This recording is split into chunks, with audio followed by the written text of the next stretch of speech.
প্লেনে মিকাতের যে সময় দেখানো হয় হুবহু ওই সময় কি ইহরামের নিয়ত করতে হবে নাকি সতর্কতা হিসেবে 4-5 মিনিট আগে করতে হবে? করতে পারেন। সতর্কতার জন্য যদি কেউ 4-5 মিনিট আগে করে সেটাও জায়েজ। তবে সেখানে যেই সময় ঘোষণা করা হয় অন্তপক্ষে হাতে 10 থেকে 12 বা 15 মিনিট পর্যন্ত হাতে থাকে। সেক্ষেত্রে ঘোষণা দেওয়ার সাথে সাথে অথবা ঘোষণা দেওয়ার পরও করলে কোনো অসুবিধা নেই, করতে পারবেন। ইহরাম কখন শুরু হবে? মনে মনে নিয়ত করার মাধ্যমে নাকি উচ্চারণ? না, ইহরাম মনে মনে নয়। ইহরামের জন্য শব্দ থাকবে। তাইয়ুন নুসুক, নুসুকটা নির্দিষ্ট করবেন এবং লাব্বাইকা মানে আল্লাহুম্মা উমরাহ অথবা লাব্বাইকা আল্লাহুম্মা হাজ্জান এই শব্দ বলে ইহরামটা করবেন, এই শব্দ বলে, এবং তালবিয়া পাঠ করবেন। তালবিয়া পাঠের মাধ্যমে তারপরে সেটা পরিপূর্ণ হবে। ইহরাম অবস্থায় জুতা পরার ক্ষেত্রে কি পায়ের গোড়ালি এবং উপরের অংশ খালি রাখতে হবে? না, উপরের অংশ খালি রাখার দরকার নেই। শুধুমাত্র টাকনুর নিচ পর্যন্ত হলে যথেষ্ট। পায়ের উপরের অংশ খালি রাখতে হবে এটা শর্ত নয়। তবে আমরা একটা হাদিস আলোচনা করেছি, মুসনাদ আহমদের মধ্যে এসেছে, রাসূলুল্লাহ বলেছেন যে তোমাদের মধ্যে যদি কেউ ইহরাম করে ফালইউহরিম আলা রিদাইন ওয়া ইজারিন ওয়া আলাইহি, সে যেন ইহরাম করে একটা চাদর, একটা উপরের চাদর, একটা মানে একটা পরনের চাদর আর একটা স্যান্ডেল, দুইটা স্যান্ডেল। স্যান্ডেল যদি কেউ পরে সেটা উত্তম, যেহেতু হাদিসের মধ্যে এই হাদিসটাকে কেউ সই বলেছেন। প্রতিবার সফর শুরুতে কাবা ঘর দেখার সাথে সাথে 2 হাত তুলে দোয়া করলে তা কি অবশ্যই কবুল হবে? না, সুন্নাহ হচ্ছে যদি কাবা ঘরে দোয়া করতে যান শুধু প্রথমবারই দোয়া করতে পারেন। এই ব্যাপারে আলেমদের ইখতিলাফ রয়েছে, কিন্তু কেউ কেউ বলেছেন যেহেতু আলেমদের অনেকের বক্তব্য আছে দোয়া করতে পারে, কিন্তু প্রত্যেকবার কাবা ঘর দেখলে দোয়া করতে হবে এ কথা শুদ্ধ নয়। তাওয়াফের দ্বিতীয় রাকাতে নামাজ পড়ার সময় সামনে দিয়ে কোনো মহিলা হেঁটে গেলে কি নামাজ ভেঙে যাবে? না, কারণ তাওয়াফের ক্ষেত্রে মহিলাদের জন্য সুযোগ আছে, মহিলারা তাওয়াফ করতে পারবে। মক্কার মাতাফের মধ্যে যদি মহিলা অথবা পুরুষ সামনে দিয়ে যায় এতে বাধা দেওয়া জায়েজ নেই, কারণ হচ্ছে তাওয়াফের জন্য কি করবে, তারা অতিক্রম করতে পারবে, মানে মাতাফের জন্য এটা জায়েজ নেই, কারণ তাহলে তো তারা তাওয়াফ করতে পারবে না। সেক্ষেত্রে আপনি চেষ্টা করবেন যেন মহিলা সামনে না আসে বা মহিলাকে সামনে রেখে সালাত আদায় যেন না হয়, এই জিনিসটা আপনি চেষ্টা করবেন। এটা হচ্ছে যদি কোনো কারণে মহিলা এসে গেল তাহলে এর জন্য সালাত নষ্ট হবে না। জমজমের পানি কি দাঁড়িয়ে করার? না, জমজমের পানি পান করার ক্ষেত্রে সুন্নাহ দাঁড়ানো নয়।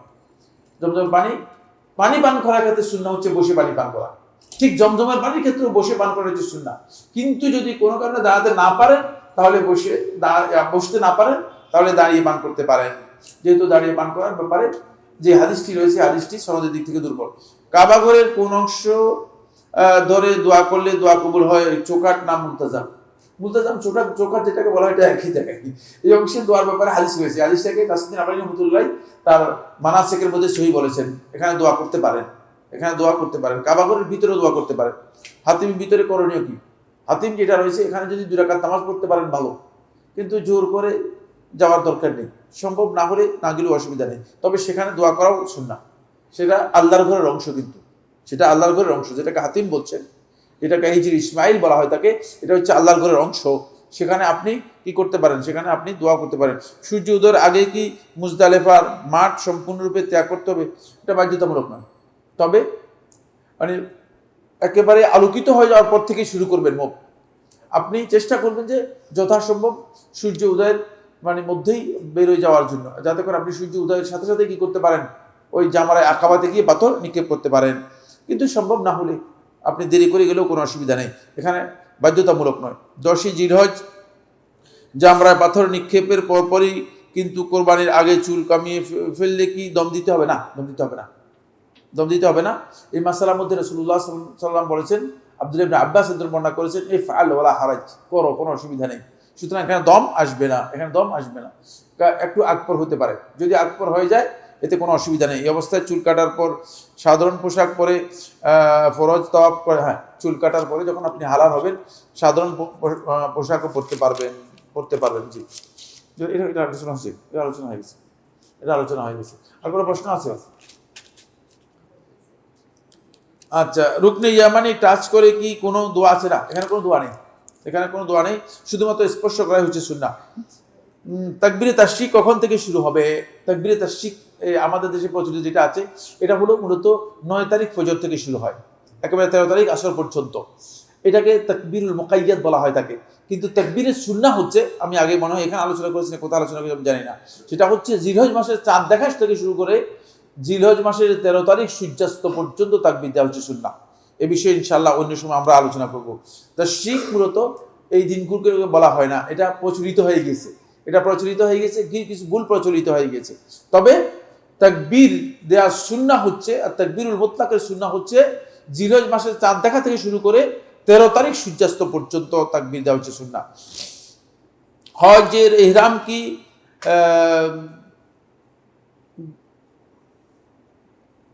বাসে উঠে না কি করে? বাসে উঠে পড়তে হবে না রুমে বসে পড়তে হবে?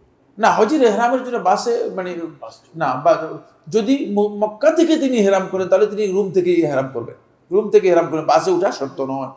আচ্ছা, ইহরামকালীন কি এরকম জুতা পরবো? আমরা বলেছি ইহরাম অবস্থায় স্যান্ডেল পরা, এই জাতীয় পরা হচ্ছে উত্তম, যদি কেউ পরতে পারেন। আর আপনি চামড়ার স্যান্ডেলও পরতে পারবেন, শুধুমাত্র শর্ত হচ্ছে আপনার টাকনু, এই যে টাকনু আছে না, টাকনু টাকাটা কি হবে, খালি থাকবে, ওপেন থাকবে, এটার নিচে পড়তে হবে। আপনি মোজাও পড়তে পারবেন, কেটে নিচে এই অংশটা খালি করে মোজাও পড়তে পারবেন, কোনো অসুবিধা নেই। এটা জায়েজ। যদি মোজা পরা জায়েজ হয়ে থাকে তাহলে আপনি অন্য জুতাও পড়তে পারবেন। বুঝতে পেরেছেন? আমি কি বুঝাতে পারলাম কিনা? অনেকে ভুল মাসালা দিয়ে যে স্যান্ডেল ছাড়া কি ইহরাম হবেই না, না, এই কথা শুদ্ধ নয়, এটা শুদ্ধ নয়। 1 রাকাত না 1 ওয়াক্ত নামাজের ফজিলত 1 লক্ষ। 1 ওয়াক্ত আর 1 রাকাত এক কথা, মানে একটা সালাত যদি 1 লক্ষ হয় থাকে, প্রত্যেকটা রাকাতই কত হবে? 1 লক্ষ করে হবে। এটা এক সালাতের কথা হাদিসের মধ্যে এসেছে, এক ওয়াক্ত নয়, মানে এক সালাতের কথা এসেছে, একটা সালাতের কথা এসেছে। একটা সালাত বলতে ওয়াক্ত বোঝায় না, মানে একটা সালাতকে বোঝায়। এই ফজিলতটা নফলেও প্রযোজ্য, এই ফজিলতটা ফরজেও প্রযোজ্য। বুঝতে পেরেছি কিনা? একটা সালাত বোঝায়। একটা সালাত বলতে সালাতের প্রত্যেকটা রাকাতই এটা এর মধ্যে অন্তর্ভুক্ত। যদি মনে করেন মানে 4 রাকাত সালাত আদায় করে থাকেন, তাহলে এই পুরো সালাতেই 1 লক্ষ সওয়াব, তাহলে ওই প্রত্যেকটা রাকাতের জন্য 1 লক্ষ হবে কিনা? অবশ্যই। মক্কা ও মদিনার হারাম এলাকা কতটুকু যেখানে নামাজে 1 লক্ষ গুণ? এই হারাম এলাকা কতটুকু, এটা হুদুদুল হারাম নির্দিষ্ট করা আছে। হুদুদুল হারাম হচ্ছে জিদ্দার দিক থেকে সুমাইসি হুদায়বিয়ার কাজ পর্যন্ত, আর মদিনার দিক থেকে তানঈম পর্যন্ত এটা নির্দিষ্ট করা আছে। এই জায়গাটা হচ্ছে হুদুদুল হারাম, এই জায়গাটা হচ্ছে হুদুদুল হারাম। এবং এর মধ্যে সালাত আদায় করলে আলেমগণ, একদল উলামায়ে কেরাম বলেছেন, এটা ইজতিহাদ, কিন্তু এটা হাদিসের মধ্যে আসে নাই। খেয়াল রাখবেন, ইজতিহাদ আর হাদিস এক জিনিস নয়। বুঝতে পেরেছেন কিনা? যে আপনি অতটুকু সওয়াব পেতে পারেন, 1 লক্ষ রাকাতের সওয়াব পেতে পারেন। এখন 1 লক্ষ রাকাতের সওয়াব পেতে পারেন, এইটাকে নির্ভর করে আপনি যদি আল্লাহর ঘরে সালাত আদায় করতে না যান, তাহলে আপনি ভুল কাজ করবেন। এবং হাজী সাহেবরা এই কারণে বিভিন্ন কোম্পানি, বিভিন্ন এজেন্সি বলে দেয় যে আপনি এখানে সালাত আদায় করেন, আপনার সালাতে যাওয়ার দরকার নেই। ফলে তিনি আল্লাহর ঘরের সম্মানার্থে গিয়েছেন, কিন্তু আল্লাহর ঘরে যান নেই। এটা ভুল কাজ করেছেন, এটা শুদ্ধ নয়, এটা খেয়াল রাখতে হবে আমাদেরকে, এটা ভুল কাজ। বরং আপনি চেষ্টা করবেন যে জামাতে গিয়ে, আল্লাহর ঘরে গিয়ে সালাত আদায় করার কাজটা যেন আপনার হয় নিয়মিত। কারণ আপনি তো গেছেনই আল্লাহর ঘরের সম্মান দেখানোর জন্য, ঠিক না?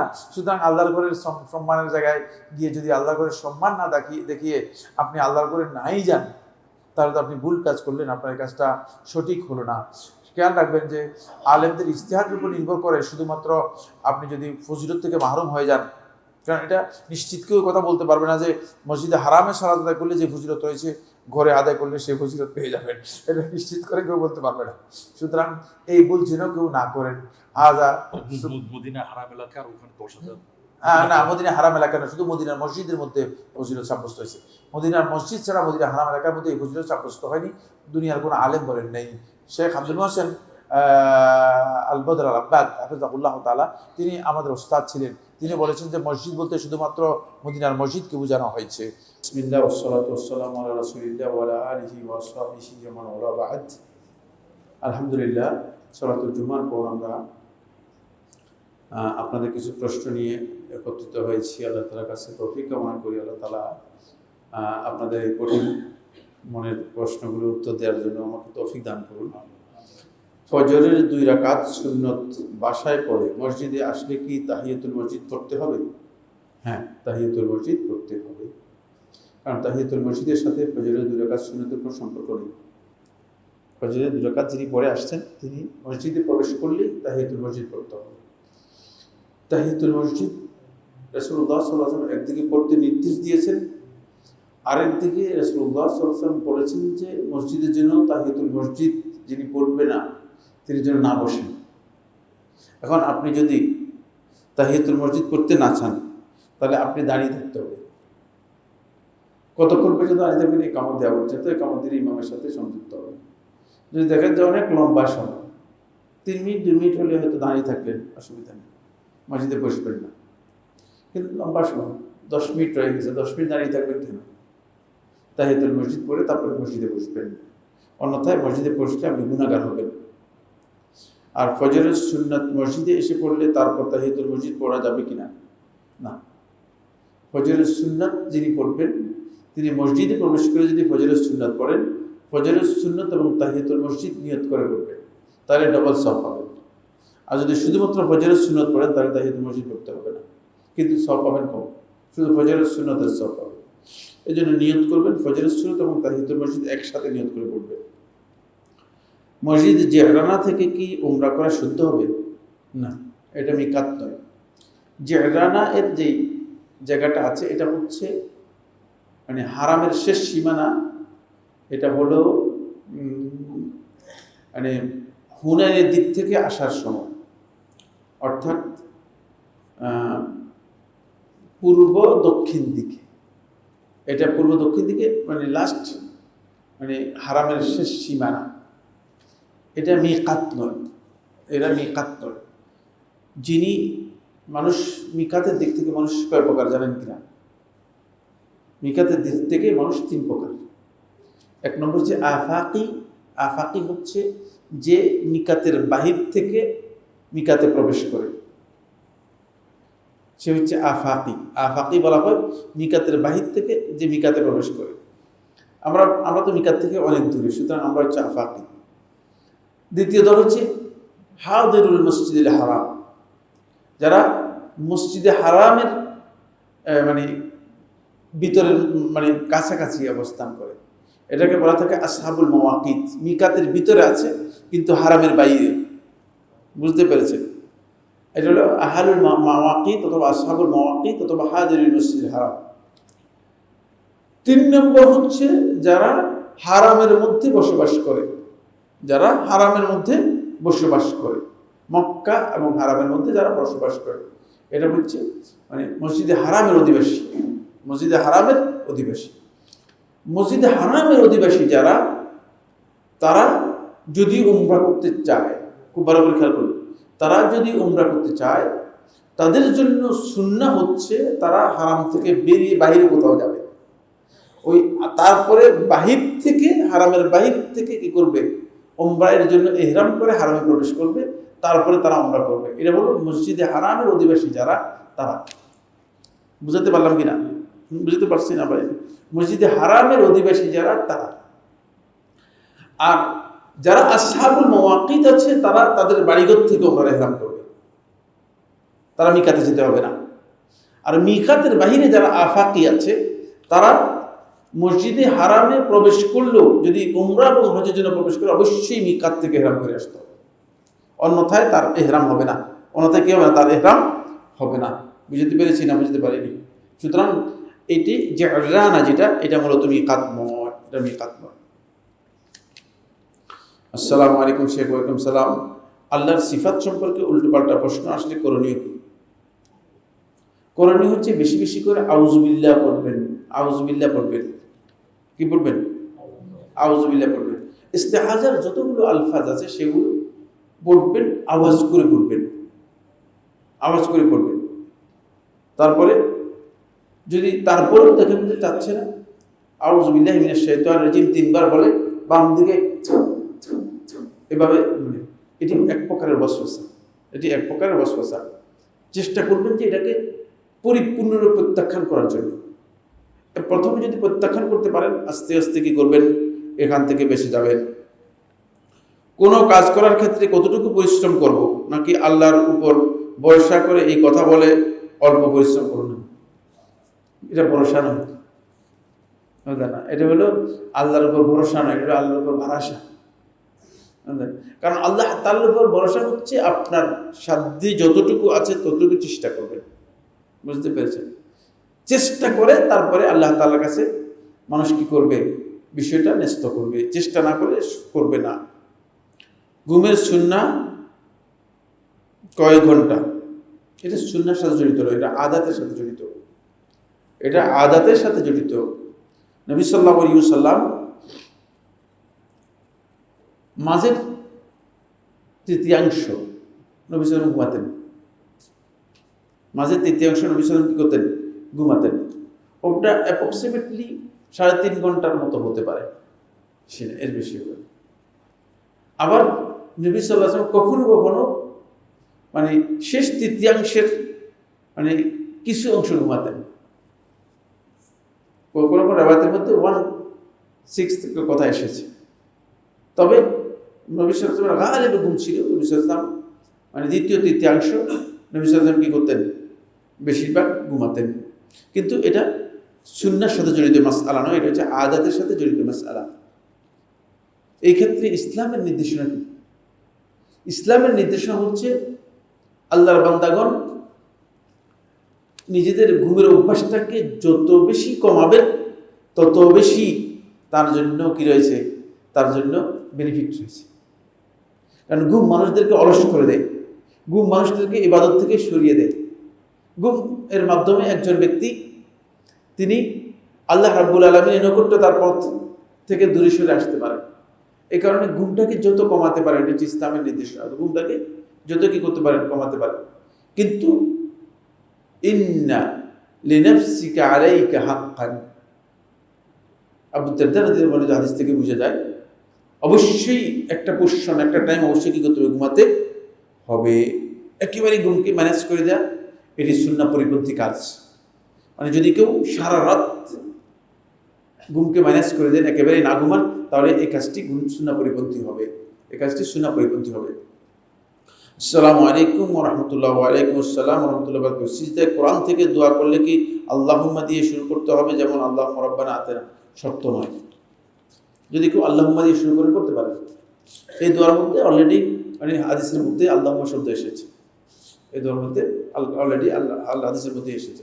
বাকি শর্ত নয় যে আল্লাহুম্মা দিয়ে শুরু করতে হবে। দোয়া হিসেবে যদি কেউ পড়েন, কোরআনে কারীমের আয়াতগুলো পড়তে পারবেন। শেখ ইবনে উসাইমিন রাহমাতুল্লাহ আলাইহি তার ফতোয়ার মধ্যে বিষয় বলেছেন, এবং এটাই বিশুদ্ধ বক্তব্য। কারণ হচ্ছে কিছু হচ্ছে দোয়া আর একটা কিছু হচ্ছে তেলাওয়াত। তেলাওয়াত নিষেধ করা হয়েছে, দোয়া নিষেধ করা হয়নি। অনেক মুসলিম আছে যারা নিজেদেরকে বামপন্থী দলের অন্তর্ভুক্ত দাবি করেন, তারা কি করতে পারে? কিছু করে না। অনেক মুসলিম আছে যারা শিরক করতেছে, কি করবে? মুসলিম এটা হচ্ছে আপনার কাছে পাসপোর্ট আর আইডির মুসলিম, বুঝতে পেরেছেন? পাসপোর্ট আর আইডির মুসলিমের আল্লাহ তার কাছে কোনো মূল্য নেই, কোনো মূল্য নেই। মুসলিমের মূল্য হচ্ছে ইসলামের দিয়ে। কারণ এর ইসলাম কি? এর ইসলাম তো আসলে কিছুই না, সেটা ইসলামের আসলে কিছুই তার মধ্যে নেই, শুধুমাত্র আইডির মুসলিম। আর আমাদের এখানে আমরা যারা আছি শতকরা কতজন বলবেন আপনি? কতজন হতে পারে? আমার কাছে মনে হচ্ছে শতকরা মুসলিম নামধারী 90 জনেই মূলত আইডির মুসলিম, আইডির মুসলিম, কোনো কাজে না। আর বাকি যারা আছে অনেকে মুনাফিক রয়েছে, এদের মধ্যে বড় বড় কঠিন কঠিন মুনাফিক রয়েছে। আইডির মুসলিমই বেশি। ইসলামের সাথে সম্পর্ক নেই তো আসলে আমাদের, ইসলামের সাথে পরিচয় নেই। কারণ এখন আমি যদি আপনারা রাগ করেন না, আমি যদি ইসলাম কাকে বলে একজনকে জিজ্ঞেস করি, বলতে পারবে না, পারবে কি না? হ্যাঁ, জিজ্ঞেস করবো, পরীক্ষা নিব? হ্যাঁ, বিপদ হয়ে যাবে, বিশাল বিপদ হয়ে যাবে। হ্যাঁ, আপনি বলতে পারবেন? আপনি বলতে পারবেন? হ্যাঁ, দেখছেন, আমি জিজ্ঞেস করলাম না, আমি আপনাদেরকে মানে আপনারা তাহলে লজ্জিত হয়ে যাবেন। তো আমি ইসলামই জানলাম না, আমি তো মুসলিম মুসলিম পরিচয় দিয়ে যাচ্ছি। আসলে কিসের ভিত্তিতে দিচ্ছি? যে কাজগুলো আমার জন্য ইসলাম মুসলিম হওয়ার জন্য শর্ত, সেগুলোর সাথে সম্পর্ক নেই, পরিচয় নেই, চলছে আর কি গোটালিকা প্রবাহে। বাবাও মুসলিম, দাদাও মুসলিম, দাদা দাদাও মুসলিম, আমরাও মুসলিম, মানে এই গোটালিকা প্রবাহে চললে হবে না তো। আবার অনেক জিনিস আছে যেগুলো জানতে হবে, ফরজে আইন জানা। সেই ফরজে আইনগুলো আপনি জানছেন কিনা, জানেন নাই তো, চেষ্টা করেন। ফরজ ও নফল সালাতে সিজদা বা রুকুতে থাকাকালীন বাংলায় দোয়া করা যাবে কিনা? সিজদায় দোয়া করা যায়। তো এখন আপনি সিজদা কি দোয়া করার জন্য পৃথিবীর কোনো আলেম দোয়া আরবি হইতে হবে এই শর্ত করেছেন আমার সামনে? কেউ করছেন শর্ত এরকম? শুনছেন কেউ? কোনো আলেম করছে? কোনো ফেকহের মধ্যে আমি দেখি নাই। সেটা প্রশ্নই আসে না। কারণ আপনি দোয়া করবেন, আল্লাহর কাছে চাইবেন। আপনার আল্লাহর কাছে দোয়া করতে গিয়ে আপনি যদি বলেন যে মানে আপনি দোয়া জানেন না, বলবেন কি সেটা জানেন না, এখন আপনি সিজদায় গিয়ে তারপর সিজদা থেকে উঠে ইমাম সাহেব আমার দোয়াটা আরবি করে দেন তো, করতে হবে। ইমাম সাহেব বলুন তো ভাই আমি তো তত ভালো আরবি জানি না, আপনি একটু ভালো আরবি জানেন যে ওনার কাছে যান। নামাজ পড়তে পারবেন, সিজদায় দোয়া করতে পারবেন? প্রশ্নই আসে। দোয়া করা জায়েজ বন্ধুগণ, দোয়া করা জায়েজ। দোয়ার জন্য শর্ত নয় আরবি হতে হবে, দোয়ার টেক্সট শর্ত নয়। দোয়া নবী সাল্লাল্লাহু আলাইহি ওয়াসাল্লাম যে দোয়াগুলো করেছে সেগুলো উত্তম, সেগুলো ভালো দোয়া, কোনো সন্দেহ নেই, সেগুলো ব্যাপক অর্থবোধক দোয়া। কিন্তু আপনি আল্লাহ তাআলার কাছে আপনার দরকার হচ্ছে জুতা, স্যান্ডেলের, তো কি বলবেন? আপনি তো স্যান্ডেলের জন্য আল্লাহ তাআলার কাছে বলবেন, আল্লাহ আমার একটা স্যান্ডেল তো অভাব, স্যান্ডেলটা আমাকে দেন। আপনার একটা বিপদ হয়ে গেছে, অসুস্থ, আল্লাহ আমার রোগীটাকে সুস্থ করে দেন। তো এটা আপনি আরবিতে আল্লাহকে বলতে হবে, মানে আপনি মনে করছেন আল্লাহ তাআলা অক্ষম, আল্লাহ তাআলা আপনার ভাষা বুঝেন না, এমন কিনা? নাউযুবিল্লাহ মিন যালিক, সবটাই ভুল। সবচেয়ে আল্লাহ সম্পর্কে কুধারণা, আল্লাহ সম্পর্কে খারাপ ধারণা আমাদের, নাউযুবিল্লাহ মিন যালিক। সুতরাং আল্লাহ রাব্বুল আলামিন আমার ভাষা বুঝেন, তিনি সৃষ্টি করেছেন, এগুলো কিচ্ছু দরকার নেই। আপনি বাংলায় দোয়া করতে পারবেন, বাংলায় দোয়া করতে পারবেন। রাসূল সাল্লাল্লাহু আলাইহি ওয়াসাল্লামকে নবীজি বললে সম্বোধন করা যাবে কি? কোনো অসুবিধা নেই। যদিও এটা মানে ফার্সি সম্বোধন আর কি, ফার্সি এবং উর্দুতে ব্যবহার করা হয় থাকে। ফার্সি থেকে উর্দুতে ব্যবহৃত হয়েছে, মানে না, উর্দু থেকে হিন্দিতেও আসছে এই শব্দটা। জি বলতে মানে সম্মানবোধক শব্দ, সম্মানবোধক সম্বোধন, বুঝতে পারছেন? যেমন আমাদের দেশে অনেক আছে গো, অনেক আছে, এই বিভিন্ন ধরনের শব্দ, আঞ্চলিক শব্দগুলো আছে, ঠিক এই ধরনের একটা শব্দ। কিন্তু রাসূলুল্লাহ সাল্লাল্লাহু আলাইহি ওয়াসাল্লামের ক্ষেত্রে সবচেয়ে উত্তম হচ্ছে রাসূলুল্লাহ সাল্লাল্লাহু আলাইহি ওয়াসাল্লাম অথবা আল্লাহ রাসূল সাল্লাল্লাহু আলাইহি ওয়াসাল্লাম বলা। নবীজি শব্দটাকে ব্যবহার করতে পারে না, জায়েজ। বিতিরে কাজা সালাত পড়ার নিয়ম কি? বিতিরে কোনো কাজা নেই। এক নম্বর যে কাজা কোনো সালাত নেই, এখানে এই মসজিদের মধ্যে এখন আমি এই প্রশ্ন দিব, তার অনেক পিছনে, মানে এখনো বহু পিছনে রয়েছে দেখতেছি। সালাতের কোনো কাজা কাফারা নেই, সালাতের কাজা নেই, এটা আপনাদের মানে আমাদের আলোচনা থেকে আপনারা নিতে পারেন নাই। সালাতের কোনো কাজারই সুযোগ নেই। কাজা হবে কিভাবে সালাত? আর কোনো সুযোগ আছে কিনা কোনো? সালাত যদি আদায় করতে না পারেন সাথে সাথে আদায় করে দেবেন, কাজার কোনো সুযোগ নেই। ইচ্ছাকৃতভাবে কোনো ব্যক্তি যদি এক ওয়াক্ত সালাত নষ্ট করে দেয়, কিয়ামত পর্যন্ত সালাত পড়লে সেই সালাত কবুল হবে না। বুঝে আসছে না? বুঝে আসেনি? কিয়ামত পর্যন্ত সেটা একটা কুফরি কাজ, কুফরি কাজ। আপনার ওজনের কারণে যদি কোনো সালাত ছুটে যায়, তাহলে আপনি সাথে সাথে সেটা আদায় করে দেবেন, আদায় হয়ে যাবে। আর বিতিরের সালাতের জন্য, বিতিরের সালাত হচ্ছে ওই ব্যক্তির জন্য যে ব্যক্তি, খুব ভালো করে কাটবে, ওই ব্যক্তির জন্য যে ব্যক্তি বিতিরের সালাত, রাতের সালাত। বিতিরের সালাত বলতে কি বোঝায় জানেন কিনা? বিতিরের সালাত বলতে কি বোঝায়? বিতিরের সালাত হচ্ছে রাতের নামাজ, তাহাজ্জুদ। বুঝতে পেরেছেন? এটার বেজট করার নাম হচ্ছে বিতির। খুব ভালো করে খেয়াল করেন, যেগুলো বুঝতে হবে আপনাদের, না বুঝতে চলবে না। আসলে দিনটা বুঝার বিষয় আছে। এটা বেজট করার নাম হচ্ছে বিতির। 2 রাকাত পড়েন, 4 রাকাত পড়েন, 6 রাকাত পড়েন, 1 রাকাত পরে বেজট করে দিলেন, এটার নাম হচ্ছে বিতির। বুঝে আসছে? যে ব্যক্তি নিয়মিত কন্টিনিউ পড়েন, যিনি কন্টিনিউ করেন, তিনি তার ওই ইবাদতের কন্টিনিউয়াস ফরম্যাটটা ঠিক রাখার জন্য যদি রাত্রে কোনো কারণে পড়তে না পারেন, তাহলে দিনের বেলায় তিনি পড়বেন 2 রাকাত করে জোট পড়বেন, দিনে বেজট হয় না। বুঝতে পারলাম কিনা? তিনি যদি মানে বিতির 5 রাকাত পড়েন, দিনের বেলায় 6 রাকাত পড়বেন। বিতির যদি 7 রাকাত পড়েন, দিনের বেলায় 8 রাকাত পড়বেন। বিতির যদি 9 রাকাত পড়েন, দিনের বেলায় 10 রাকাত পড়বেন, বেজট পড়বেন 2 রাকাত। ওই ব্যক্তির জন্য যে ব্যক্তি নিয়মিত পড়ে থাকেন, নিয়মিত কন্টিনিউ রাতের নামাজ পড়ে থাকেন। বুঝতে পেরেছেন? এটা এই হচ্ছে বিতিরের সালাত। এটা এখানে কাজা নিয়ম কি? এগুলো রাষ্ট্রের সরকার যদি দুর্নীতিবাজ হয়, সেক্ষেত্রে ট্যাক্স না দেওয়ার বুদ্ধিমানের কাজ হবে কি? এই বুদ্ধিমান থেকে আবিষ্কার করছে, এটা তো প্রথমেই এই বুদ্ধিতে আটকা পড়ে যাবে। দুদকের কেস খেয়ে শেষ হয়ে যেতে জেলখানায় যেতে হবে, প্রশ্নই আসে না। সরকার দুর্নীতিবাজ হতে পারে, সরকার চোর হতে পারে, সরকার জালেম হতে পারে, সরকার অত্যাচারী হতে পারে, আপনার হক নষ্টকারী হতে পারে।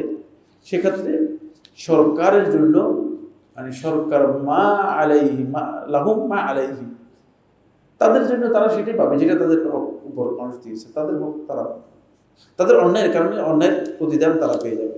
কিন্তু আপনার উপর যেটা আল্লাহর পক্ষ থেকে এবং রাসূলের পক্ষ থেকে, দ্বীনের পক্ষ থেকে অবধারিত, সেটা আপনাকে অবশ্যই কি আদায় করতে হবে। সেক্ষেত্রে যদি রাষ্ট্রের ট্যাক্স আদায় করাটা হক হয় থাকে, তাহলে সেই ট্যাক্সটা আপনি কি করবেন? আদায় করে দিবেন। যদিও আপনার কাছে মনে হয় যেন তারা জালেম, কিন্তু ট্যাক্স আদায় ফাঁকি দেওয়ার কোনো সুযোগ নেই, ট্যাক্স ফাঁকি দেওয়ার কোনো সুযোগ নেই। জুমা সালাতের মধ্যে উযু ভেঙে গেলে পরবর্তী কত রাকাত সালাত পড়তে হবে?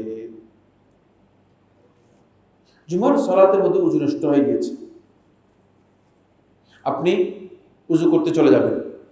উযু করে এসে যদি ইমামকে পেয়ে যান, যদি ইমামকে সালাতের রুকুর আগে ধরে ফেলতে পারেন তাহলে রাকাত হয়ে গেছে, মাঝখানে ফাও গেল আর কি, নামাজটা মাঝখানে ফাও, কোনো অসুবিধা নেই।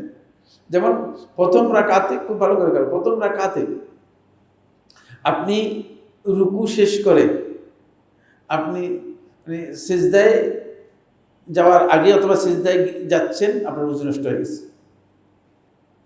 কি হয়েছে? উযু ভেঙে গেছে। এখন আপনি বের হয়ে গেছেন, উযু করে আসছেন, এসে আপনি ইমাম সাহেবকে রুকুর আগে পেয়ে গেছেন, ইমাম সাহেব রুকু যাওয়ার আগে পেয়ে গেছেন, অথবা রুকুতে গিয়ে পেয়ে গেছেন, তাহলে আপনার 2 রাকাতই হয়ে গেছে। মাঝখান দিয়ে সালাত কি কিছু সালাত একটু মাইনাস হয়ে গেছে, এটা আল্লাহ তাআলা ক্ষমা করে দিবেন। 2 রাকাতই হয়ে গেছে, আপনার কিচ্ছু করতে হবে না।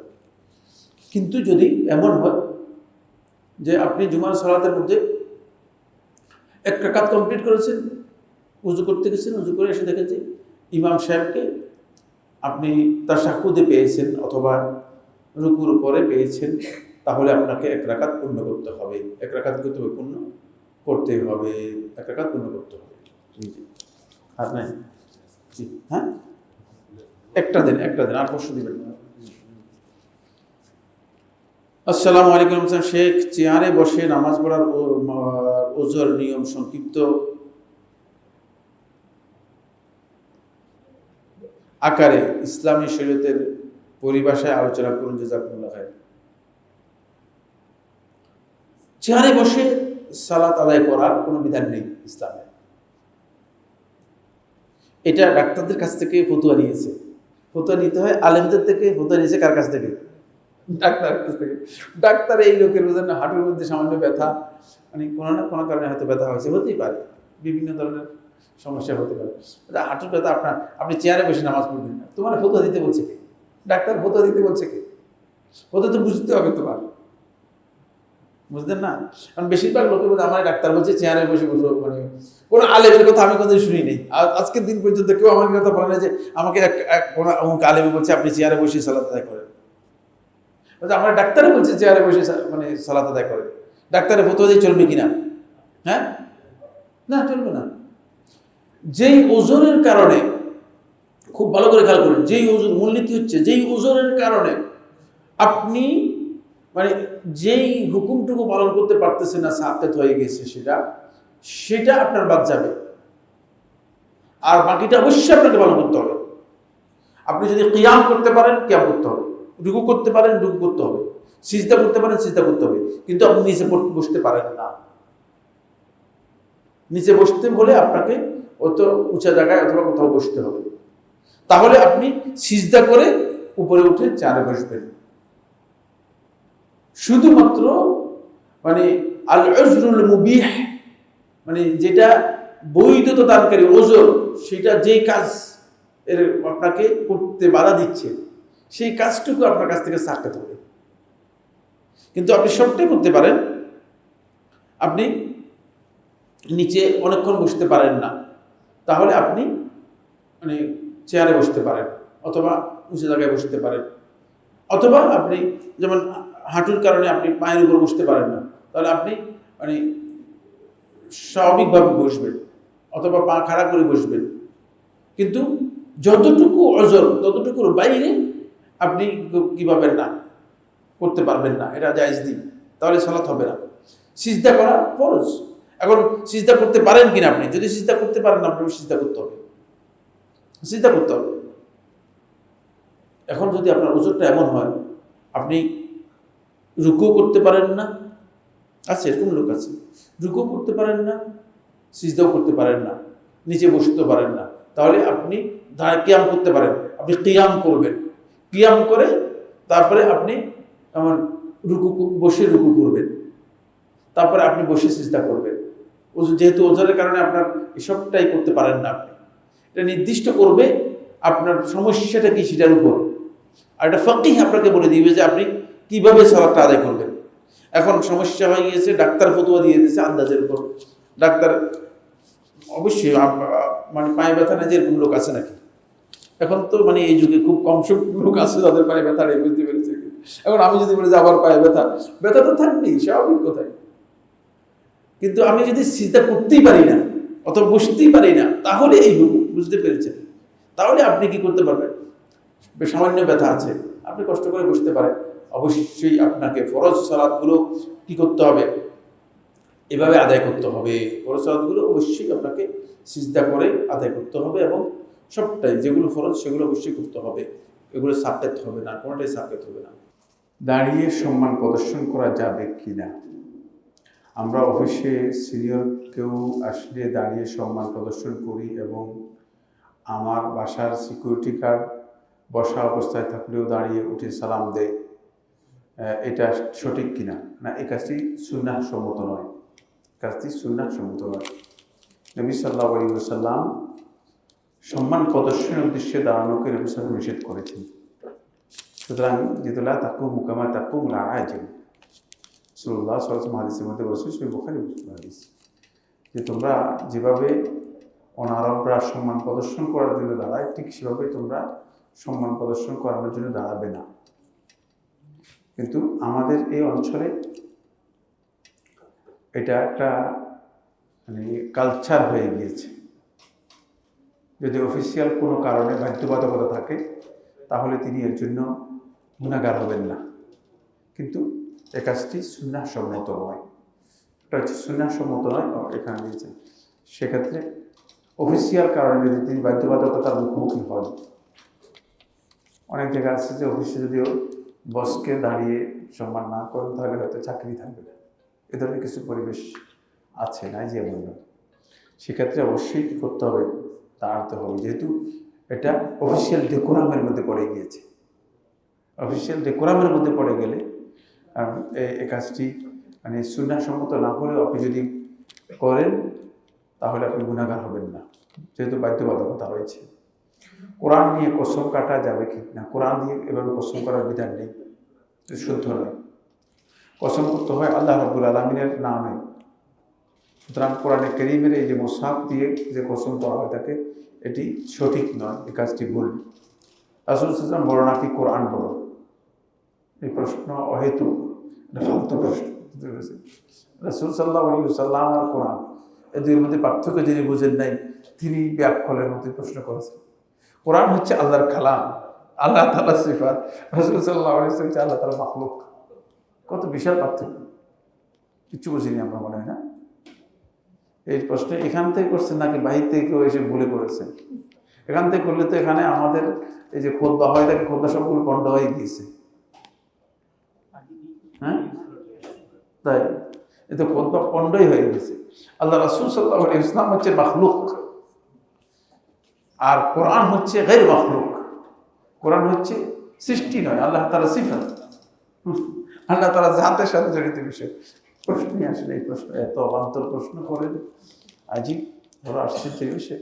জান্নাতি দল একটা হলে তাহলে আহলে হাদিসদের ভিতরে এত দল কেন?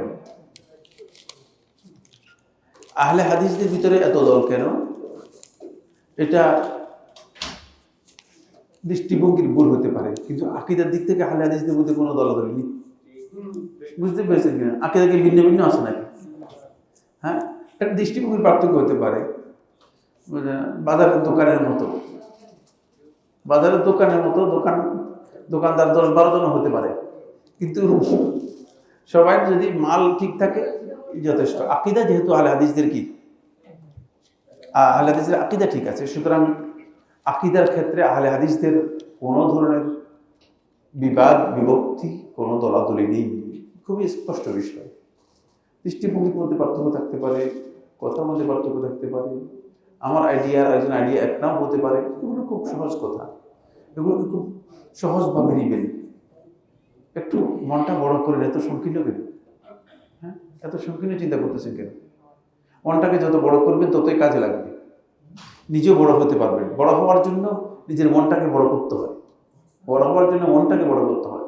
আর যার মন যত ছোট, যে যত নিজেকে ছোট করে রেখেছে, সে তত বড় হতে পারে না, মানে সংকীর্ণ হয়ে থাকে, সবসময় সংকীর্ণ হয়ে থাকে, সংকীর্ণতা কাজ করে। আহলে হাদিসরা তাদের মানহাজ এবং আকীদা এক, তাদের বিভিন্ন দৃষ্টিভঙ্গির কারণে হয়তো তাদের মধ্যে সাংগঠনিক কিছু বৈপরীত্য বা বিভিন্নতা রয়েছে, সেটাকে মানে পুঁজি করে আহলে হাদিসদের বিপক্ষে এই ধরনের চিন্তাধারা গ্রহণ করা, এটি একটি বড় ধরনের শয়তানি বিভ্রান্তি। শয়তানি বিভ্রান্তি। আসসালামু আলাইকুম ওয়া রাহমাতুল্লাহি ওয়া বারাকাতুহু। ওয়া আলাইকুম আসসালাম ওয়া রাহমাতুল্লাহ। আমাদের দেশে টাকার বিনিময়ে জমি বন্ধক রাখা হয়, প্রচলিত ভাষায় যেটাকে পৌশানি বলে। সেই জমি টাকা দিয়ে যিনি বন্ধক রেখেছে সে চাষাবাদ করে, তার এই চাষাবাদ কতটুকু জায়েজ? অনেকে বলেন জমির বাৎসরিক কর দিলে অথবা জমির মালিকের কাছ থেকে অনুমতি নিলে নাকি তা জায়েজ হবে। এটা কতটুকু সুযোগ? না, এটা মোটেই জায়েজ নয়, এটা একেবারেই সুদ, এটি হারাম। এটা কি হারাম? এটা মোটেও জায়েজ নেই। কারণ আপনি ঋণ দিয়েছেন, ঋণের এগেইনস্টে তার জমিন থেকে মানে পরিপূর্ণরূপে ফায়দা নিচ্ছেন। এই ধরনের ফায়দা নেওয়া জায়েজ নেই। ঋণের এগেইনস্টে যে কোনো ধরনের ফায়দা নেওয়া, যে কোনো ধরনের সুবিধা নেওয়া, যে কোনো ধরনের লাভ গ্রহণ করা বা অতিরিক্ত গ্রহণ করা হারাম এবং সুদ। হারাম এবং কি সুদ, জায়েজ নেই। নতুন ফ্ল্যাটে উঠলে আমল কি, করণীয় বর্জনীয় কি? নতুন ফ্ল্যাটে উঠলে আপনি কোনো জায়গায় অবতরণ করলে যে দোয়াগুলো করতে হয় সেগুলো করবেন।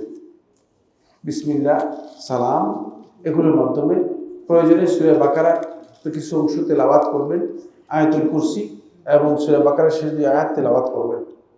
বর্জনীয় হচ্ছে এখানে কোনো ধরনের পূজা পার্বণ করবেন না। অনেকে আছে যে আগুন জ্বালাচ্ছে, মোমবাতি জ্বালাচ্ছে, কোনায় কোনায় গিয়ে বিভিন্ন ধরনের পূজা করতেছে, অনেক পূজা দেখি, সেই সমস্ত পূজা করবেন না। আরেকটা বর্জনীয় হচ্ছে মিলাদ নামে যে পূজা আছে, এটা করবেন না। মিলাদ একটি অনৈতিক অনিসলামিক কাজ।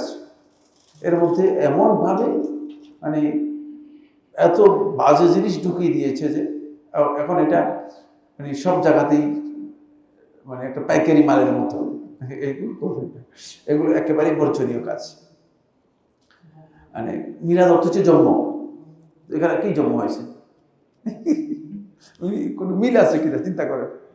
মানে প্রত্যেকটা জিনিসের তো একটা মিল থাকতে হবে। মিলাদের এখানে কি আছে? এখানে তো জন্মের কিছুই নেই। মিলাদের শাব্দিক অর্থ কি? জন্ম। আমি মিলাদ করতেছি, মিলাদ। এখানে একটা সুযোগিতা করতে পারেন, সেটা হলো নতুন বাসায় উঠছেন, লোকদেরকে আশেপাশে মানে যারা প্রতিবেশী আছে, প্রতিবেশ একটা হক আছে, সেই হকটাকে, প্রতিবেশী হকটাকে আদায় করার জন্য তাদেরকে দাওয়াত দিয়ে খাওয়াতে পারেন, সুন্দর চাইছে, সেটা করতে পারেন। কিন্তু বাকি এই সমস্ত জিনিস করবেন না। মসজিদে না গিয়ে 4-5 জন মিলে বাসায় জামাতে সালাত আদায় করলে কোনো সমস্যা হবে? মহা সমস্যা হবে। শুধু সমস্যা না, আপনি মহা সমস্যার মধ্যে পড়ে গেলেন আর কি। বুঝতে পেরেছেন? মসজিদেই জামাতে সালাত আদায় করা হচ্ছে সুন্নাহ। ওয়া ইন্না মিন সুনানিল হুদা আন ইউসাল্লি আর-রাজুলু ফিল মাসজিদিল্লাযী উযিনা ফীহি। আব্দুল্লাহ ইবনে মাসউদ বলেন, এই রাসূলুল্লাহ সাল্লাল্লাহু আলাইহি ওয়াসাল্লাম আমাদেরকে সুনানুল হুদা শিক্ষা দিয়েছেন, হেদায়েতের সুন্নাতগুলো শিক্ষা দিয়েছেন। হেদায়েতের অন্যতম গুরুত্বপূর্ণ সুন্নাহ হচ্ছে মসজিদে গিয়ে সালাত আদায় করবেন। তো আপনি যদি, তাহলে মসজিদে কোনো প্রয়োজন আছে কিনা? প্রত্যেক ঘরেই তো সালাত আদায় করলেই চলতো। হ্যাঁ, আপনার এই বক্তব্য থেকে প্রত্যেকে তার ঘরে, মানে এক ঘরে তো 3-4 জন তো থাকে, লোক অন্তপক্ষে থাকে না? আমি আমার ঘরে আমার সন্তান মিলে আমরা 7 জন আছি, এখানে তো একটা জামাত, ঠিক না? প্রত্যেকে তার ঘরে 4-5 জন নিয়ে একটা জামাত করলেই তো হয়ে যেত। মসজিদে কোনো দরকার ছিল কিনা?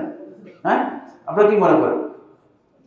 তো মসজিদে কোনো প্রয়োজনই নেই, কিন্তু আল্লাহ রাসূল সাল্লাল্লাহু আলাইহি ওয়াসাল্লাম মসজিদের কথা বলে গেলেন কেন? খেয়াল রাখতে হবে, এটা একটা ভুল ভ্রান্ত ধারণা। জামাতের জন্য মসজিদে আসা হচ্ছে জামাতের বিধান। ওজোর যদি নেই, ওজোর যদি থাকে, শুধুমাত্র তিনি ওজোরের কারণে জামাত কি করতে পারবেন? জামাতে অনুপস্থিত থাকতে পারবেন। বাকি আসহাবুল আযার ছাড়া যাদের ওজোর নেই, তারা অবশ্যই মসজিদে এসে জামাতে সালাত আদায় করবে। জমির ইজারা দেওয়ার জন্য নির্দিষ্ট পরিমাণে দান দেওয়ার বদলে নির্দিষ্ট পরিমাণ টাকা দেওয়া নিয়ম চালু হয়েছে, এটা কি ঠিক আছে? সুদ হয় না? তো সুদ হবে না, এটি সুদ হবে না। দুইটা মাসালা এক জিনিস নয়, আগের মাসালা পরের মাসালা কি নয়, এক নয়। এটা হচ্ছে আপনি জমিকে লিজ দিলেন, বলে যে আমার এই জমিটা আপনি 1 বছর চাষাবাদ করবেন এত টাকায়, এটা জায়েজ রয়েছে। এটা কি রয়েছে? জায়েজ রয়েছে। এই মর্মে রাসূলুল্লাহ সাল্লাল্লাহু আলাইহি ওয়াসাল্লাম সহিহ হাদিস সাব্যস্ত হয়েছে, রাফি ইবনে খাদিজ থেকে সহিহ মুসলিমের মধ্যে এসেছে, যেটা জায়েজ। সেক্ষেত্রে যদি কোনো কারণে কোনো জাইয়াহা এসে যায়, জাইয়াহা বলা হয় তাকে প্রাকৃতিক দুর্যোগ, মানে গন্ডগোল হয়ে গেছে, বৃষ্টি হয়ে ফসল নষ্ট হয়ে গেছে, কারণ ওই ব্যক্তি এসে যদি আপনার কাছে বলে যে ভাই আমি তো নিয়েছিলাম কিন্তু দেখেন আপনি দেখতেছেন ফসলটা নষ্ট হয়ে গেছে, তাহলে এই অবস্থায় আপনার জন্য ওয়াজিবভাবে আপনি তাকে মুরাআত করবেন, কিছু রেয়াত করবেন, বলবেন যে ভাই ঠিক আছে, যেহেতু তোমার ক্ষতি হয়ে গেছে আমারও তো কিছু ক্ষতি হয়েছে, তাহলে সেক্ষেত্রে পরস্পর একজন আরেকজনকে কি করবেন, রেয়াত করতে পারবেন। উমরা করার বিধান কি, নিয়ত করা প্রয়োজন কি? উমরা নিয়ে আলেমদের ইখতিলাফ রয়েছে। বিশুদ্ধ বক্তব্য হচ্ছে উমরা করা ওয়াজিব, যেহেতু আল্লাহ সুবহানাহু ওয়া তাআলা কোরআনে কারীমের মধ্যে সূরা বাকারার মধ্যে বলেছেন ওয়া আতিমুল হজ্জ ওয়াল উমরাতা লিল্লাহ, ওয়া আতিমুল হজ্জ ওয়াল উমরাতা লিল্লাহ, আল্লাহর জন্য হজ এবং উমরা দুইটাকে সম্পূর্ণ করো, নির্দেশ, এটা নির্দেশ। ফলে উমরা করা বিশুদ্ধ বক্তব্য অনুযায়ী উমরা করাটা হচ্ছে কি ওয়াজিব। নিয়ত করা প্রয়োজন কি? হ্যাঁ, নিয়ত করতে হবে। উমরা এবং ইহরামের নিয়ত করা মুখে নিয়ত করতে হবে, মুখে নিয়ত করতে হবে। মুহতারাম আসসালামু আলাইকুম ওয়া রাহমাতুল্লাহি, ওয়া আলাইকুম সালাম ওয়া রাহমাতুল্লাহ। বসবাস করার নিমিত্তে বাড়ি নির্মাণ করায় মতো অর্থনৈতিকভাবে স্বাবলম্বী না হওয়ার কারণে শুধুমাত্র বসবাস করার জন্য ইসলামী ব্যাংক থেকে ঋণ নিয়ে বাড়ি নির্মাণ করা যাবে কি না? ইসলামী ব্যাংকে যান, যদি ঋণ নিতে পারেন নিয়ে আসেন। এই ধরনের ঋণ ইসলামী ব্যাংক দেয় না। ইসলামী ব্যাংক থেকে ঋণ নেওয়ার কোনো সুযোগ নেই। আপনি ব্যাংকে যান, ব্যাংকে গিয়ে যদি আমার সাথে রিপোর্ট করে কথা বলেন যে ব্যাংক ঋণ দিচ্ছে কিনা, ব্যাংক কোনোদিন ঋণ দেয় না। ইসলামী ব্যাংকিংয়ে ঋণ সিস্টেম নেই। আপনি একটা ভুয়া মানে বক্তব্য দিয়েছেন, বুঝতে পেরেছি কিনা? আপনি ইসলামী ব্যাংকে যান, গিয়ে আগে কথা বলেন, বলে ভাই আমাকে ঋণ দেন তো, আমি বাড়ি নির্মাণ করবো, দেয় কিনা? জিন্দিগি তো নিয়ে আসতে পারবেন না। তাকলিদ মানা কি কুফর? তাকলিদ মানা কি কুফর মানে কি বুঝাতে চেয়েছে? একজন অনুবাদ করে দেন, আমি কথা বুঝি না। তাকলিদ মানা কি? হ্যাঁ, মানে তাকলিদ করা কেন কুফর হবে না? তাকলিদ করা কখনো কখনো ফরজ, আর কখনো কখনো এটা জায়েজ, বুঝতে পেরেছি? ফরজ কখন? যদি কোনো ব্যক্তি শরীয়তের কোনো বিধান সম্পর্কে তার সামান্যতম কোনো জ্ঞান নেই, তাহলে সেই ব্যক্তি একজন আলেমের বক্তব্য শুনবে, সে বক্তব্য অনুযায়ী তার কথাকে মেনে নিবে। যেমন আপনি আমার কাছ থেকে মাসালা নিচ্ছেন, এটা তাকলিদ। সব দলিল তো আপনি জানেন না, এটা যদি না জানেন তাহলে আপনার জন্য ফরজ, আর যদি আপনি কোরআন হাদিসের দলিল জানেন তাহলে আপনার জন্য জায়েজ। এই জন্য এটা কখনো কখনো ফরজ, কখনো কখনো মানে জায়েজ, কিন্তু কুফরি জাহেলি মাসালা, কুফরি হচ্ছে জাহেলি মাসালা। নাউযুবিল্লাহ। তাকলিদ হচ্ছে ওই কোন একটা বক্তব্য আলেমদের কাছ থেকে গ্রহণ করে, সেটা আপনি দলিল জানতে পারলেন নাই, দলিল আপনার কাছে জানা নেই, কিন্তু আলেমের বক্তব্যটা অনুসরণ করলেন। এখন আপনি তো আর আপনার কোনো উপায় নেই, উপায় আছে কিনা? যা কীভাবে জানবেন আপনি আপনাকে যদি আমি বলি যে আপনি অমুক কিতাব পড়ে জেনে নিন, কিতাব কোথায় পাবেন? কিতাবই তো বাংলাদেশে নেই, কিতাব হয়তো মানে তালাশ করেই পাবেন না। সুতরাং এই কথাগুলো একেবারেই গলত। যদি কুফর হয়ে থাকে তাহলে দলিল কি? তো কুফর তো প্রশ্নই আসে না, জাহেলি মাসালা, কুফরের সুযোগ নেই। হানাফি মাযহাবে মহিলাদের আঁটো হয়ে সিজদা দেয়, এতে সালাত শুদ্ধ হচ্ছে কিনা? না, সুন্নাহ সম্মত সালাত হয়ে যাবে, কিন্তু সুন্নাহ সম্মত হয়। মহিলারা যেভাবে কুকুরের মতো একেবারেই হাত পা দুইটা মাটির মধ্যে বিছিয়ে সিজদা দিয়ে থাকে, এটা হাদিসে নিষেধ করা হয়েছে, এটা সুন্নাহ পরিপন্থী। এটা কি হাদিসে নিষিদ্ধ এবং সুন্নাহ পরিপন্থী।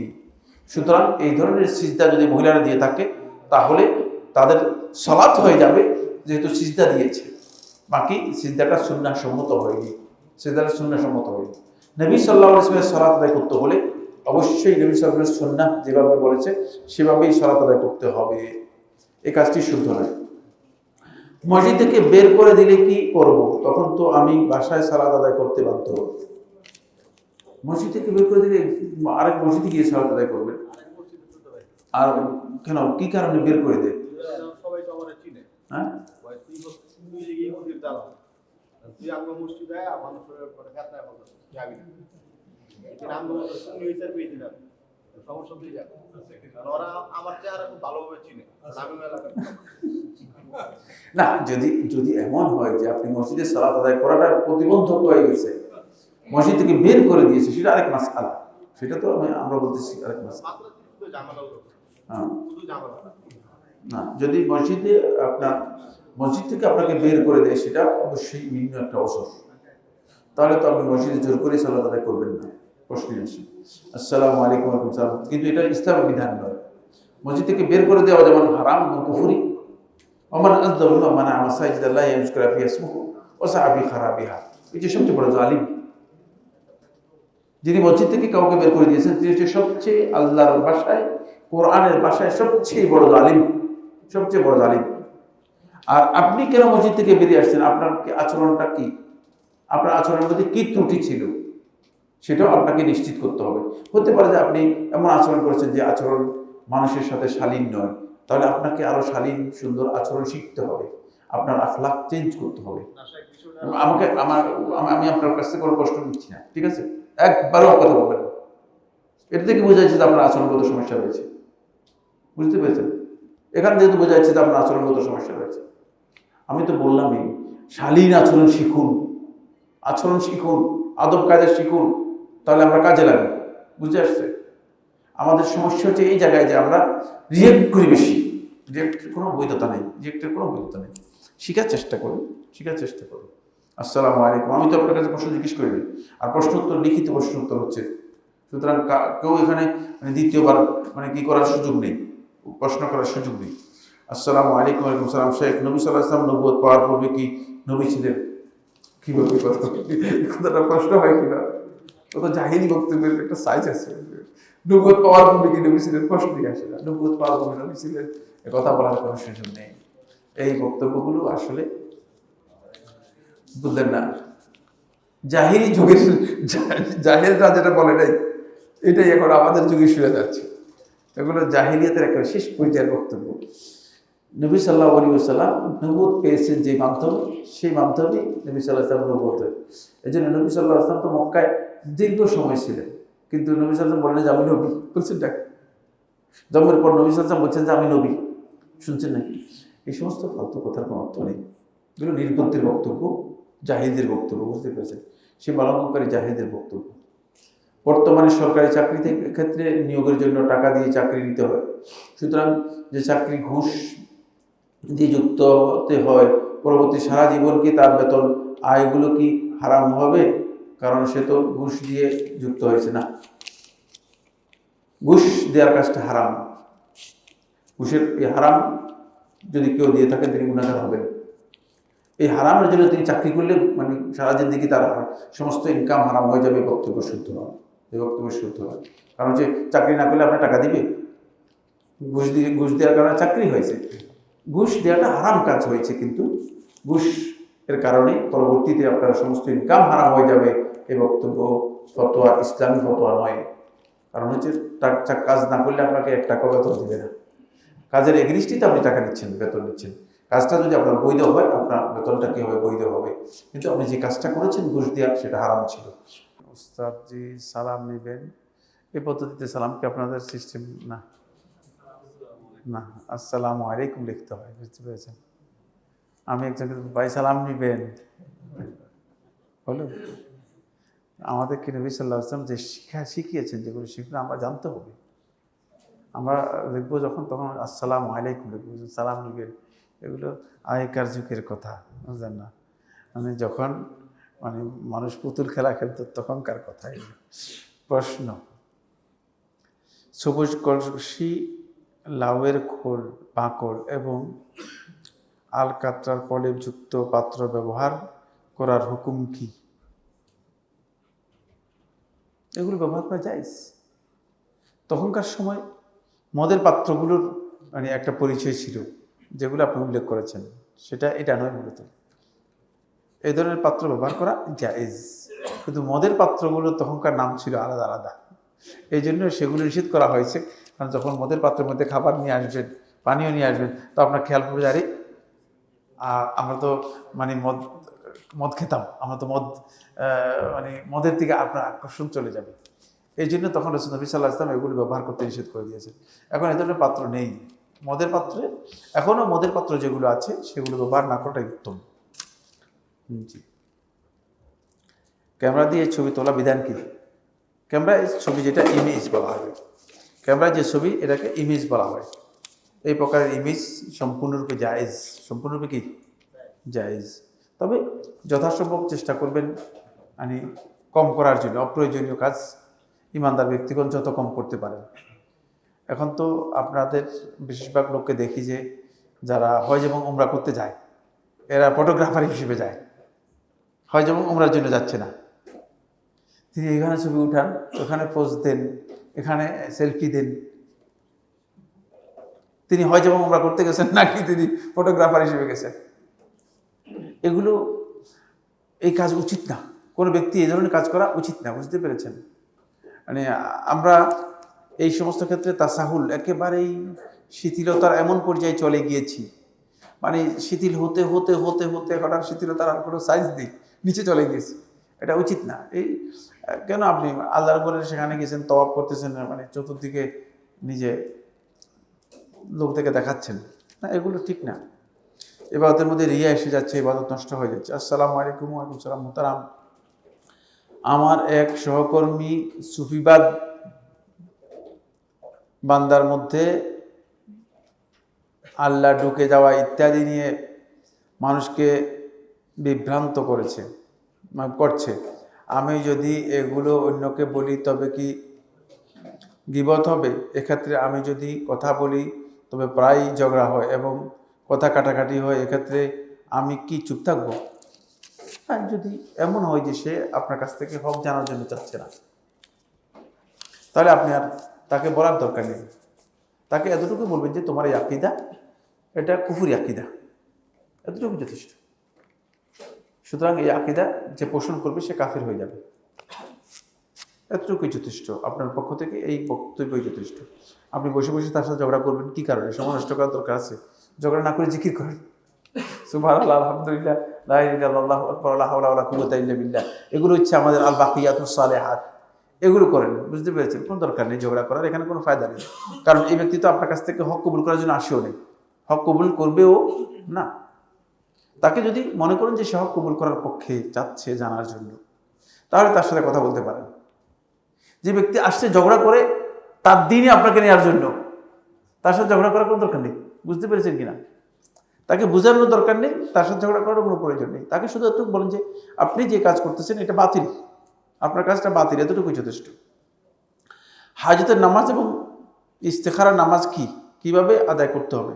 কোনো কিছুই না, এটি 2 রাকাত নফল নামাজ, এটা আলাদা কোনো নাম নেই। 2 রাকাত নফল নামাজের পর একজন ব্যক্তি শুধুমাত্র নিয়ত করবে তার কোনো হাজত পূরণের জন্য, আল্লাহ তার কাছে দোয়া করবে।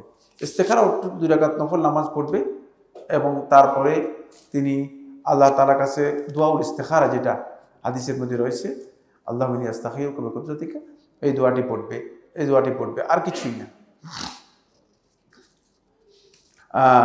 কোনো লোক মৃত্যুর আগে যদি গ্রামবাসীকে খানার জন্য সব ব্যবস্থা গ্রহণ করেন এবং প্রোগ্রাম শেষ না করে মারা যান, তবে কি উনার পরিবার ওই খানার ব্যবস্থা করবে বা জায়েজ হবে?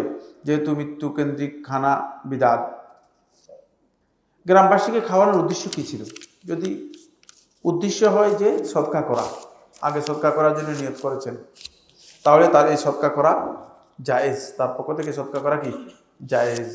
এবং এই সদকা করে দেওয়াটাই হচ্ছে ওয়ারিসদের উপর হক, কারণ সে তো সদকা করার একটা ইচ্ছা করেছে কিন্তু করতে পারে নাই, তাহলে তার পক্ষ থেকে এই সদকা করে দেয়া যারা ওয়ারিস হবে তাদের হক। এটার সাথে ওই যে 40 তারপরে কুলখানি, এগুলোর কোনো সম্পর্ক নেই। বুঝতে পেরেছেন কিনা? এটা এক জিনিস নয়। আর এমনিতেই লোকদেরকে খাওয়ানো এটা সুন্নাহ এবং সর্বশ্রেষ্ঠ কাজ।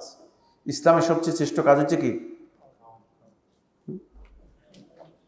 আমাদের অবস্থা এমন হয়েছে যে আমাদেরকে কিছু সংখ্যক জাহেল ফতুয়া দিয়ে আমরা এক পরিচয় নিয়ে গেছে। একদল আছে বলতেছে সুন্নত পড়ে না, বলতেছে সুন্নত রাসূলের জন্য, রাসূল এটা বাদ দিলাম। আবার আর সুন্নত না পড়লে কি ফলে দিনের মানে দিন থেকে বের হয়ে যাওয়ার অবস্থা তৈরি হয়েছে, বের হয়ে যাওয়া দোয়া। আর হচ্ছে দোয়াই করে না। আবু দাউদের সহিহ রওয়ায়াতের মধ্যে দোয়া বলে ইবাদতের মূল হচ্ছে, ইবাদতই হচ্ছে দোয়া, তো দোয়াই বাদ দিয়ে দিয়েছে।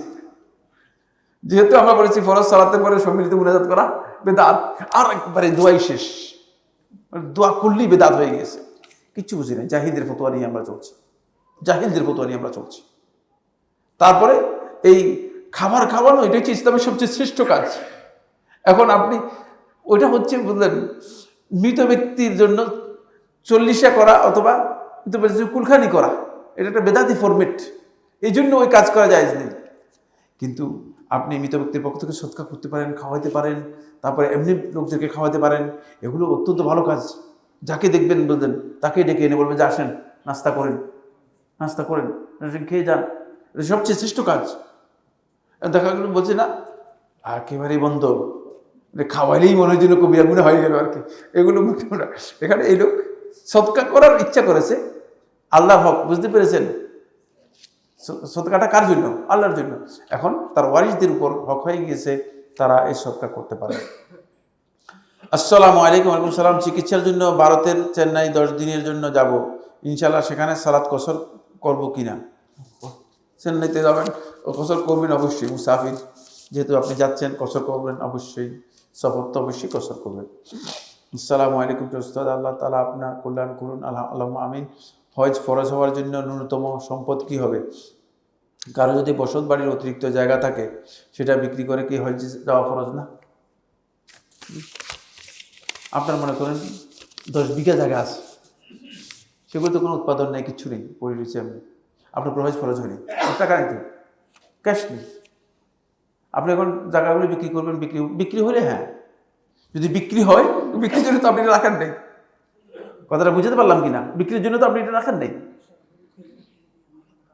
হ্যাঁ, আপনি ফেলে রাখছেন, আপনি হয়তো কাজেও লাগতেছে না, মানে আপনার আছে জায়গাটা, এতে আপনার উপর হজ ফরজ নয়।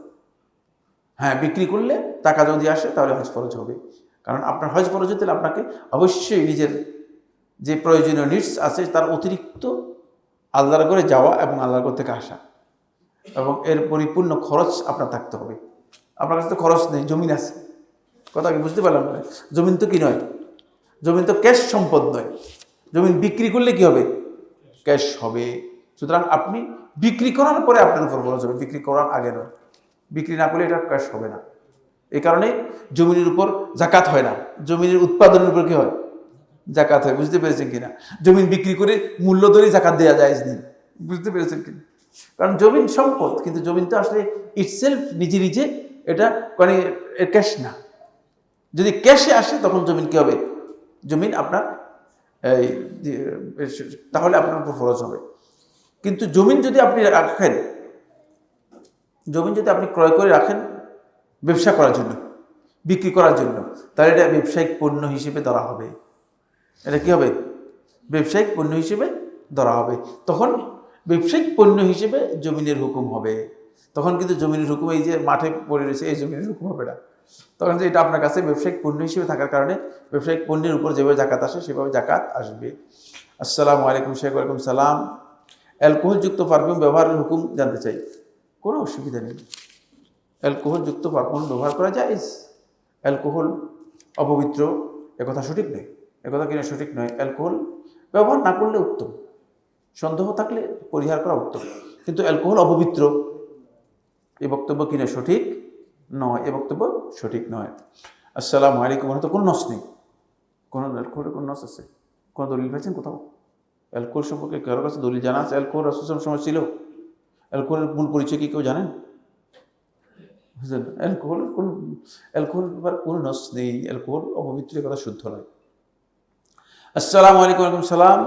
মক্কায় জানাজা নামাজে 1 সালাম শেষ করে আর বাংলাদেশ 2 সালামে শেষ করে এর মধ্যে কোনটি উত্তম?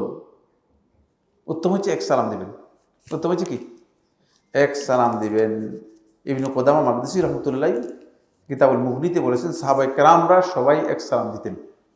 সাহাবায়ে কেরামদের কারো কাছ থেকে প্রমাণিত হয় নাই যে তারা 2 সালাম দিতেন। তারা কি করতেন?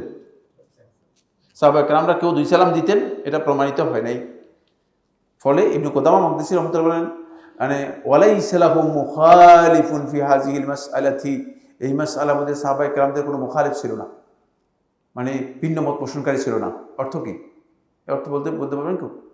এর অর্থ হচ্ছে ইবনে কুদামা মাকদিসি রহমতুল্লাহ ইঙ্গিত করতেছেন সাহাবীদের ইজমা এর মধ্যে রয়েছে এই মাসালার মধ্যে। সুতরাং এক সালাম দেওয়াটাই কি উত্তম, কিন্তু 2 সালাম দেওয়াও সুন্নাহসম্মত। 2 সালাম দেওয়াও কি সুন্নাহসম্মত। কথাটা বুঝতে পারলাম না? বুঝতে পারেননি? যেহেতু এই ব্যাপারে সালাফদের আমল সাব্যস্ত হয়েছে। আবার আপনারা ফতোয়া দিতে গিয়ে ওদের না ডান বাম করে এলোমেলো করে ফেলতেছেন, কারণ আপনারা তো জাহিলদের কাছ থেকে এখন ফতোয়া নেওয়ার জন্য চেষ্টা করেন, ফলে অনেক মানে জটিল জটিল বুলবুল মাসআলা মানে আমাদের লোকেরা দিয়ে যাচ্ছে। আমাদের লোকেরা কি দিয়ে যাচ্ছে, নিজে বদভ্রষ্ট হচ্ছে, অন্যদেরকে বদভ্রষ্ট করতেছে। খবরদার, খবরদার, বুঝতে হবে যেখানে যেই মাসআলার ব্যাপারে সালাফদের আমল সাব্যস্ত হয়ে গিয়েছে, সালাফরা আমল করেছেন, সালাফদের কাছে এই ব্যাপারে সালাফদের কাছেও মানে তাদের সপক্ষে দলিল আছে, সেই দলিল হয়তো আপনার কাছে পৌঁছে নেয় অথবা আমার কাছে জানা নেই, তাহলে সেটা আমলযোগ্য এবং সেটা সুন্নাহ পরিপন্থী নয়। আমার 2 মেয়ের নবম কি রেখেছে বুঝি নাই নাম উম্মে আইমান, উম্মে হাবিবা, এই নাম নিয়ে উম্মে শব্দ দিয়ে বিপরীত প্রতিক্রিয়া। এখন আমার করণীয় কি? বিরূপ প্রতিক্রিয়া। পুরো নাম পাল্টাতে হবে নাকি? না, কোনো বিরূপ প্রতিক্রিয়া নেই, কোনো বিরূপ প্রতিক্রিয়া নেই। এই নাম দুটো জায়েজ, বিরূপ প্রতিক্রিয়ার কোনো কারণ নেই। না, শব্দটা মানে আরবি ভাষায় শুধুমাত্র মায়ের অর্থে ব্যবহার হয়, এই কথাও শুদ্ধ নেই। আর আপনি তো অনেক বড় পণ্ডিত, মাশাআল্লাহ মাশাআল্লাহ। উম্মের অন্তপক্ষে 10টা অর্থ রয়েছে, বুঝতে পেরেছেন? জাতকে বোঝায়, জাতকে বোঝায়, বুঝতে হবে। এই জন্য যিনি আপনাকে ফতুয়া দিয়ে দিয়েছে তিনি আসলে একেবারে সামান্য পড়ালেখা, বুঝতে পেরেছেন? এই যে 2 আঙ্গুল দিয়ে ওজন করা যাবে পড়ালেখা এতটুকু। শব্দটা অনেকগুলো অর্থ বহন করে থাকে। ওয়াইন্দাহু উম্মুল কিতাব, আর আল্লাহ তাআলার কাছে উম্মুল কিতাব রয়েছে, মানে কিতাবের মা, নাকি? এই অর্থ বুঝছেন? বুঝতে হবে, এগুলো বুঝার বিষয় আছে। জ্ঞান শব্দটা কোরআনে কারীমের মধ্যে অনেক অর্থে ব্যবহৃত হয়েছে। সুতরাং উম্মের অর্থ এখানে ভিন্ন, এটা জায়েজ, এটা পরিবর্তন করার প্রয়োজন নেই। আমি একটি বেসরকারি কোম্পানিতে চাকরি করি, যাতায়াতের জন্য বিভিন্ন জায়গায় যেতে হয়। কোম্পানির কনভেন্স পলিসি অনুযায়ী অ্যাকচুয়াল অর্থাৎ যেটি সঠিক খরচ হয়েছে সেটি বিল করতে হবে। সেক্ষেত্রে যদি অল্প খরচ করে বেশি বিল জমা দেওয়া হয় থাকে, সেটি কি জায়েজ হবে? মোটু এটা অ্যাকচুয়াল, যেহেতু খরচ বেশি করে, এটা আপনার সুযোগ আছে যেহেতু খরচ বেশি করে, অসুবিধা কিসের? এটা অ্যাকচুয়াল আপনি বিল করবেন, নিজে হয়তো ভুল কাজ করবেন না। আপনাকে যদি যেতে বলে যে ফ্লাইটে যাওয়ার জন্য, আপনি হেঁটে যাওয়ার দরকার নেই, ফ্লাইটে যান, খরচ করে, কিন্তু এটা অ্যাকচুয়ালি আপনি বিল অবশ্যই কি করতে পারবেন না, বেশি করতে পারবেন না। এক্ষেত্রে শুধুমাত্র যদি বরাদ্দ হয়ে থাকে তাহলে সেটা আপনার জন্য গ্রহণ করা জায়েজ রয়েছে। মেয়েদের প্রাইমারি স্কুলে চাকরি করার বিধান কি? প্রাইমারি স্কুলে চাকরি করতে পারবে, সরকারি হাই স্কুলে চাকরি করতে পারবে, কলেজেও চাকরি করতে পারবে। মেয়েদেরকে আপনি কি করেন? চাকরি ছাড়া মেয়েরা কোথায় যাবে? মেয়েদের চাকরি করা ইসলামে হারাম নয়। মেয়েদের চাকরি করা ইসলামে 100% জায়েজ। মেয়েদের চাকরি করা ইসলামে 100% জায়েজ, কিন্তু হারাম হচ্ছে বেপরদা হওয়া।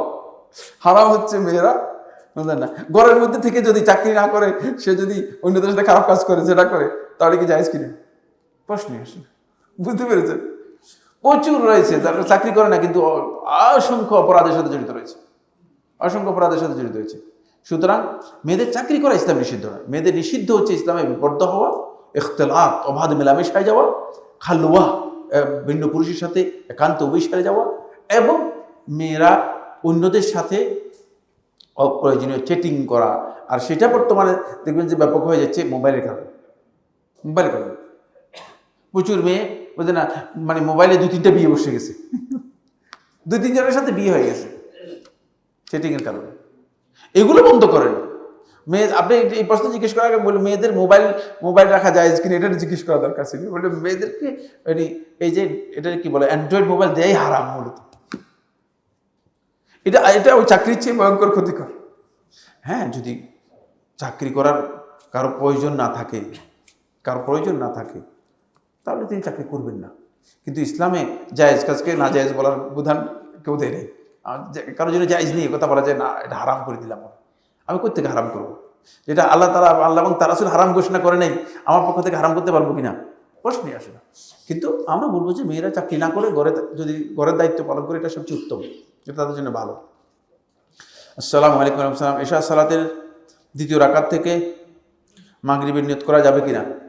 2য় রাকাত, 3য় রাকাত থেকে মাগরিবের নিয়ত করতে পারবে, কোনো অসুবিধা নেই। এশা সালাতের সাথে মাগরিবের নিয়ত করে যদি জামাতে কেউ অংশগ্রহণ করেন জায়েজ রয়েছে, তিনি শুধু 3 রাকাত পড়বেন। সালাত চলাকালীন কাতার থেকে বেরিয়ে গেলে পিছন থেকে সামনে এসে কাতার পূর্ণ করা যাবে কিনা? সালাতের জন্য যা করা দরকার, সালাতের মাসলাহাতে সব কাজ করা যায় সালাতের জন্য। যেমন একবারে পিছনের কাতার থেকে সামনে আসতে পারবেন, একবারে পিছনের কাতার থেকে সামনে আসতে পারবেন। সালাতের প্রয়োজনে সালাতের যা যা করা দরকার সবটাই জায়েজ, সালাতের মধ্যে সবটাই জায়েজ। সুতরাং কাতার পূর্ণ করার জন্য যদি আপনাকে পিছন থেকে সামনে আসতে হয়, সামনে আসতে পারবেন, অথবা কাতার পূর্ণ করার জন্য আপনি পূর্ণ করতে পারতেছেন, আরেকজনকে ইশারা করে ভাবে বলেন, তাহলে কি করে কাতার পূর্ণ করে দেওয়ার জন্য সে তাকে হাত দিয়ে করে দিতে পারবেন, ইশারা করে দিতে পারবেন। কারণ সালাতের মাসলাহাতে যে কোনো ধরনের কাজ সালাতের মধ্যে বৈধ, সালাতের মধ্যে বৈধ। হাযা সুবহানাকা আল্লাহুম্মা ওয়া বিহামদিকা আশহাদু আল্লা ইলাহা ইল্লা আনতা আস্তাগফিরুকা ওয়া আতুবু ইলাইক। আসসালামু আলাইকুম ওয়া রাহমাতুল্লাহি ওয়া বারাকাতুহু।